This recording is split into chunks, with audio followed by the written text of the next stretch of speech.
Live from our 7 Tasmania studios, your nightly news with Kim Miller begins now. Good evening and thanks for joining us tonight. Well, first, the state government is confident the severe bed block plaguing the health system will be a thing of the past, with the Mersey Community Hospital set to reopen its emergency department 24 hours a day. The return to full capacity welcomed, but the ongoing struggle to secure staff remains. Putting on a brave face, but for months, this emergency department has been the focus of unwanted attention for the government. 1, 2, 3. It has taken a toll on staff, job security and feelings of insecurity. Staffing shortages, treatment delays for patients and a lack of PPE among the public criticisms. But now the Mersey is eyeing off a return to full health. From the 30th of November, the ED here will be returning to 24 hours a day, 7 days a week.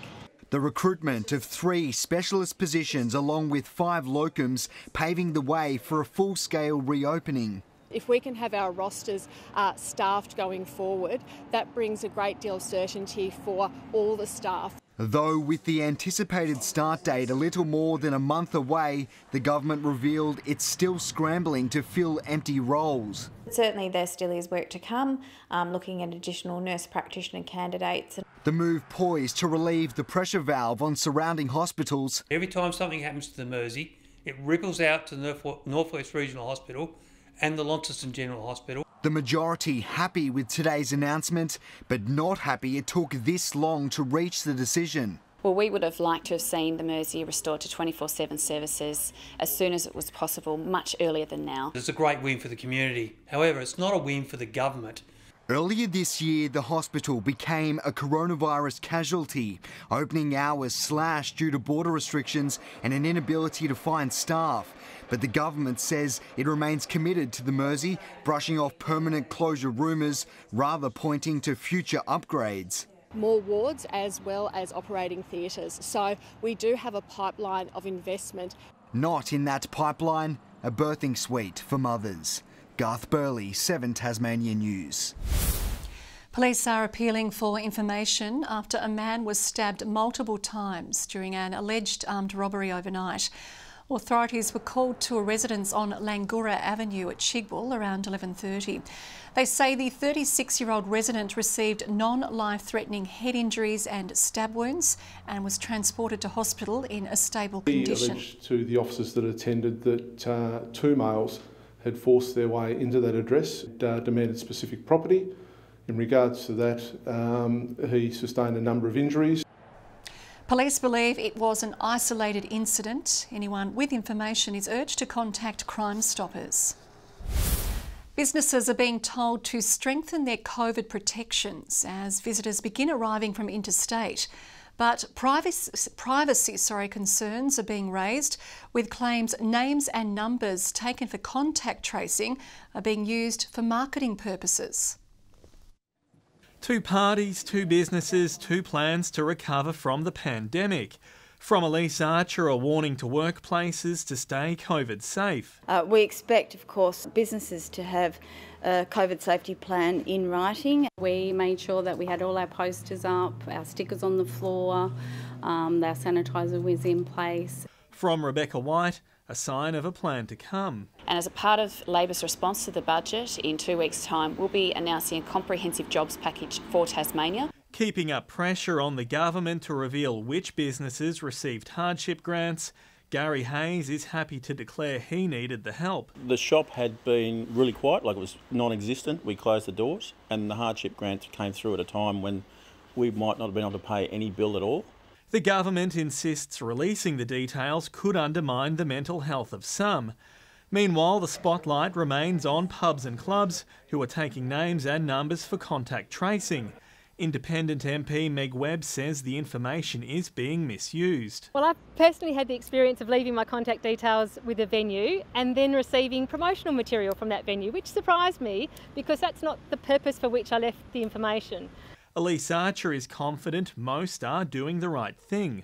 But businesses at the same time must only use that information for the purpose for which it was collected. WorkSafe has so far issued 23 improvement notices over COVID rules, revealing where the attention will be next.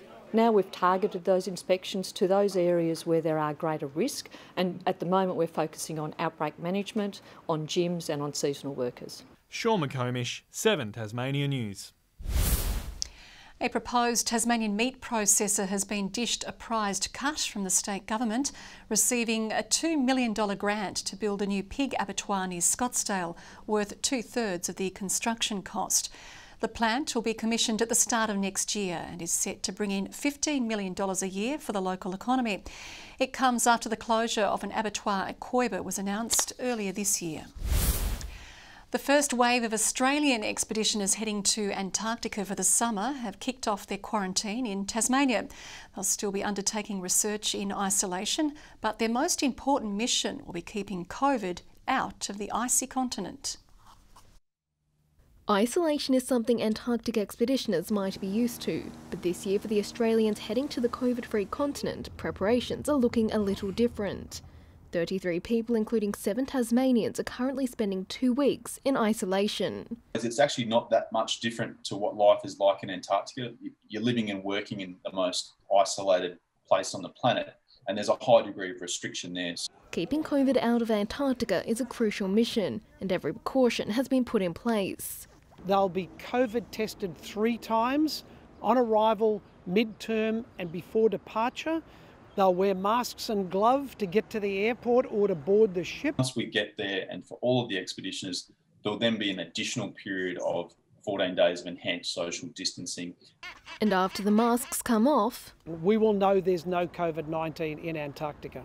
Meanwhile, 3,500 kilometres away, some expeditioners are preparing to make the trip home. In fact, our expeditioners in the Antarctic now, they have never seen COVID-19, and they're struggling to understand what life is like in Australia. How do they respond to those practical requirements of social distancing, all those sort of things? I said it's become the new norm for us. But families may have to wait a little longer to be reunited with their loved ones. It may be that those reunions happen when expeditions return to home location, and I think the families will be very keen to see them home. Beck Sides, 7 Tasmania News. The final resting place of a polar resupply ship, which sunk more than 30 years ago, has been found.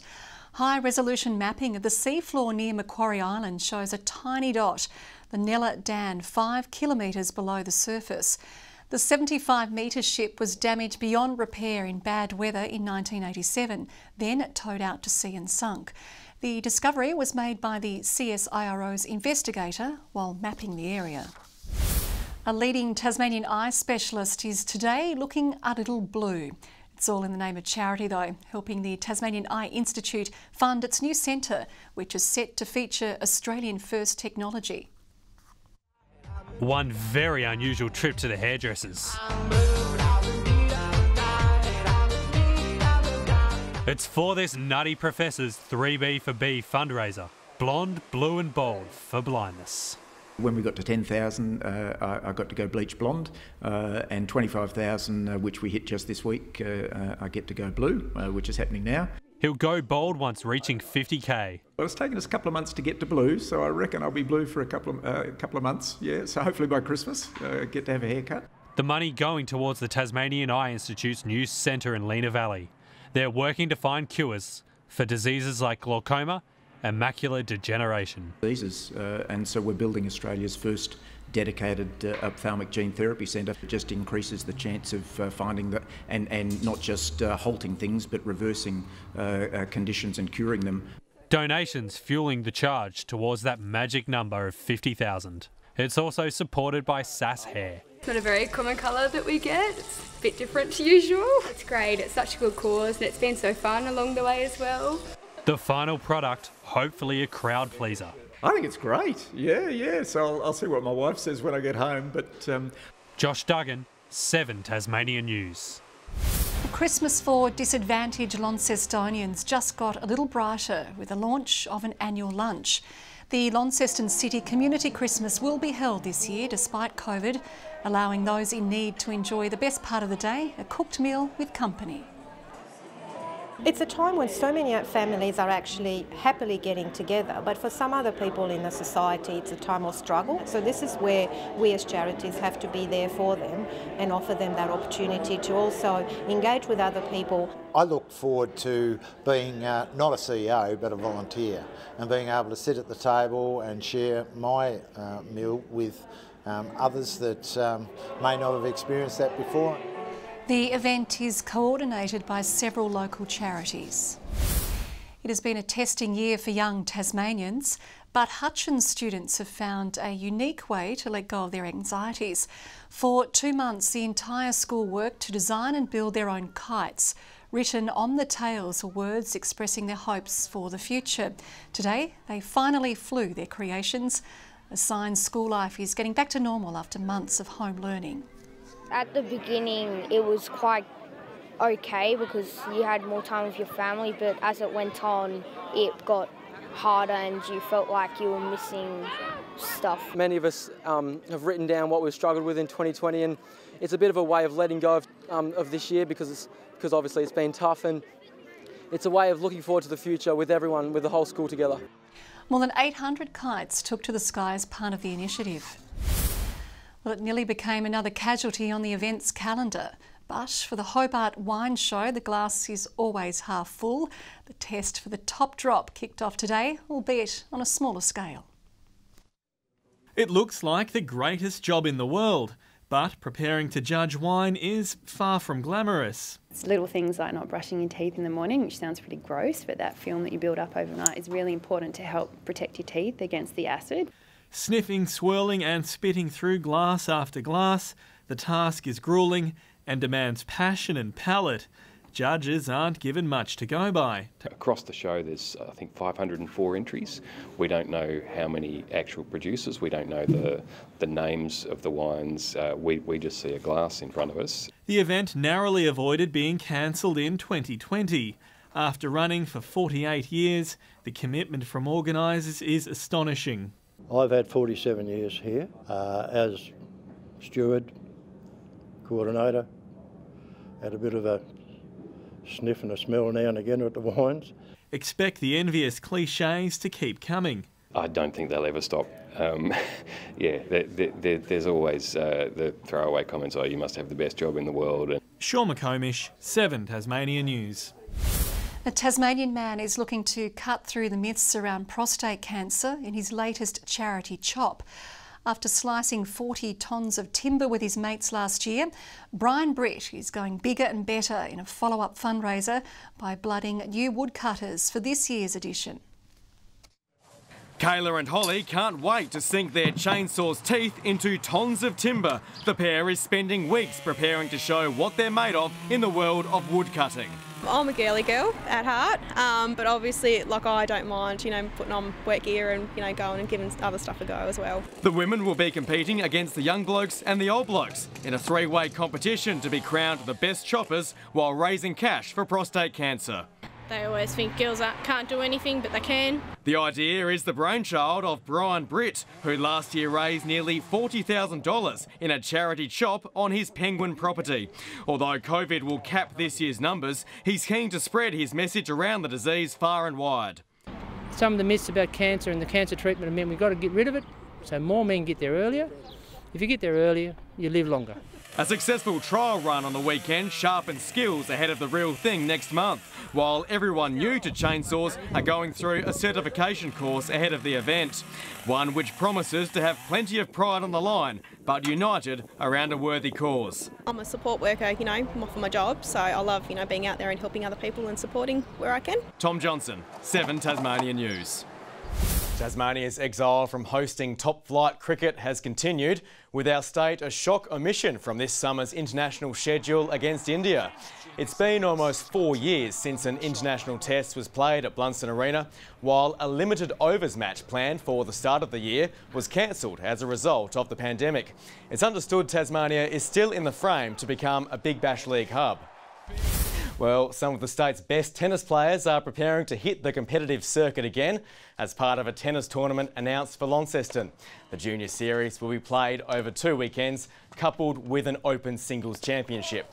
Players will have the potential to boost their universal tennis rating, which assesses all players on the same scale, regardless of age, gender or location. And Tasmania's Cameron Worth has set the pace at the front of the peloton in Stage 7 of the Vuelta a España. Riding for Ineos Grenadier, Worth was pivotal in protecting teammate Richard Carapaz, who currently holds the leader's red jersey with an 18-second overall lead. Good evening. The warmest temperatures again in the west, some up to 6 above average. Hobart 14 today, Launceston 19, Burnie 16 and Devonport 17. Strawn 20 degrees, Bushy Park 18, Smithton 17, Grove, Low Head and Flinders Island all 16, King Island, St Helens and Friendly Beaches 15.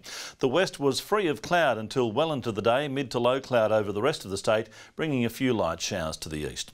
Victoria and western parts of New South Wales found the cloud as well. Thunderstorms prevalent over northern New South Wales and southern Queensland, more further north, and a band of high-level cloud pushes over the Bight. Tomorrow, Tasmania finds itself in what's called a col. That's stuck between a low and a high. A cold front links up with more low pressure over South Australia. Several troughs remain over the mainland. The winds mainly east-southeasterly at 5 to 15 knots, reaching 20 knots at times over the northwest. Swells building to around 2.5 metres. Hobart 17 tomorrow and partly cloudy, same for Cygnet, 19 the high for New Norfolk, maybe a shower. Launceston a top of 19 degrees, early fog, a possible shower, 16 for Devonport, possible shower too for Campbelltown, 17 degrees. 15 for Burnie and partly cloudy, a shower for Strawn and 18, 17 for Smithton. And for St Helens, 16 and partly cloudy, Swansea the same, 17 the high for Fingal with maybe a shower developing there. There's the UV, that'll max out at a high 7 tomorrow, sunset at 7:49 p.m. To Friday, the west and south remaining dry, however a shower should develop over the north and east. Fine and partly cloudy on Saturday, a possible shower for Launceston. And on Sunday, temperatures on a slight rise as fine weather prevails. Sunny and 32 in Perth. Showers for Adelaide and Melbourne, a shower as well for Canberra and Sydney. Stormy weather for Brisbane and Darwin. Mostly cloudy over Hobart, it's 13. 13 as well in Launceston, showers in the air, and 13 in Devonport. And Kim, that bicycle jibe before the break, I resemble that comment. And the reason I don't get on a bike these days is because of my condition, my lazy condition. Oh, poor Murph. Thank you very much. That's your midweek news. Thanks for joining us this evening. Good night.